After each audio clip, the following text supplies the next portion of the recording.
All of the orcs of Mordor love battle, but there are those who take that love to another level.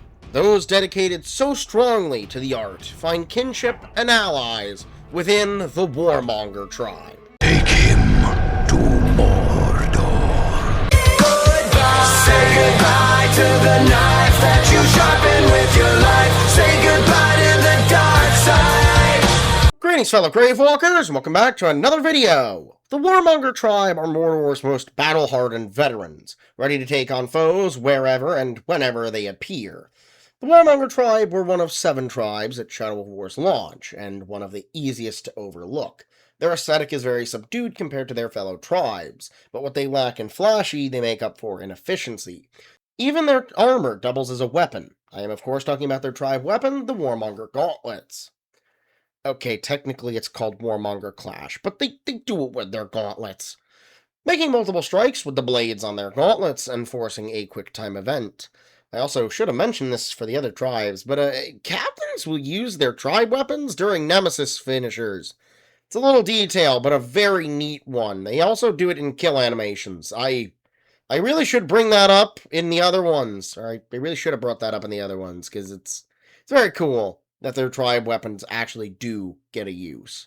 But we've put it off long enough now, and I can't break from my formula too much. Let's talk about their origins. I feel like, unlike other tribes, the Warmongers don't necessarily need to have a complicated formation, though I will place them in the Great Orc Civil War theory. We're going to start this part with the Warmonger tribe monument, an orc standing tall having defeated his foe. I agree with many of the comments I've gotten before about the orc statues being the founders of the tribes, so this would make the orc depicted here the founder of the Warmongers. I believe this tribe would have started by essentially fighting everyone else, no loyalties to anyone but Sauron. After a while, the tribes would stabilize, and the Warmongers would become Mordor's top siege masters. All of the other tribes would know who to call when there was an enemy they just couldn't break. As for what would become of the founder, he's probably dead by now. Orcs aren't known for having very long lives, but his memory will live on in the battles of those who followed him. The Warmongers' main goals are to honor Sauron and gain his favor by cutting bloody paths through man and traitorous orc. Menial warfare, like guarding forts or marching towards their next victims, bore them, but once the blood runs on the battlefield, they're truly alive. Falling back to their armor for a minute, the Warmongers are among the most heavily armored, only outclassed by the Machine Tribe. They outfit themselves with bladed edges and spikes, studded plates trimmed with fur. If I were to describe the armor of the Warmongers in one word, it would be functional. They aren't particularly flashy or aesthetic, but they are absolutely effective. Another neat quality is the monster face that they have on their chest piece. My best guess is it's meant to be a Graug, but I'm not sure. What we all can agree on, though, is that it looks awesome. Moving on to how the Warmongers get along with everyone else, they're seemingly among the most unanimously neutral. None of the other tribes seem to dislike them, and they remain cautiously aware of just how much the Warmongers are capable of when their minds are focused. I think the Dark and Mystic would find them quite simple-minded, but they're probably strong customers of the Machine Tribe.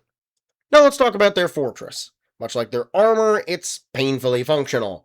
The only part that's really flashy is the bladed edges of the spires and the chainmail draped around the walls, along with their many banners. Their forts give off an imposing vibe, like they're truly indomitable, unable to be defeated at siege, but an unstoppable force when sieging.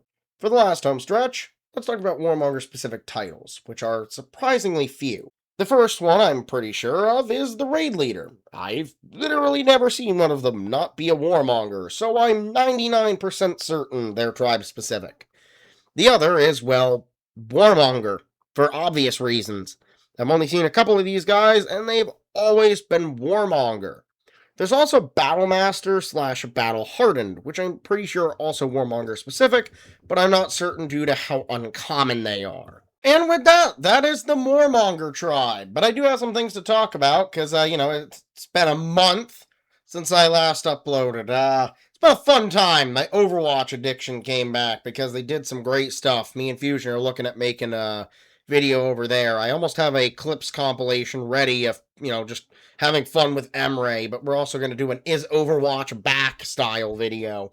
But I also now have my PC completely built in my own room, so I'm not, at the whims of, oh no, loud out in the living room. So that's an upside. Might be a little more echoey. I'm not entirely certain. But yeah, if you want to see the video of me building this beautiful rig, you can click one of the ones that'll be on the end card.